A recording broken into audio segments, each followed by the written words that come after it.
This is the summary created from the video. Lecture 39 Work-Life Balance. Work-life balance involves allocating equal quality time to work and non-work activities, with different models explaining how these domains interact. An imbalance can arise due to excessive work demands, changing family structures, and global work requirements, leading to mental and physical health issues.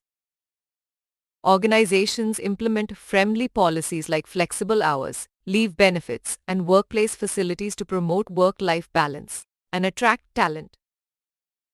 Achieving balance enhances job and life satisfaction, while prioritizing one domain over the other can have positive or negative spillover effects.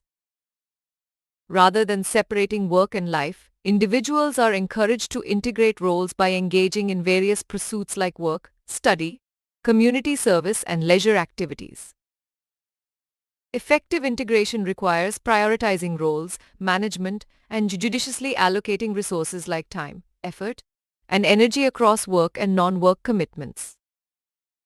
While complete balance may not exist, proper resource allocation and quality time for multiple roles lead to work-life harmony, happiness, and overall well-being. Please stay tuned for more summary videos.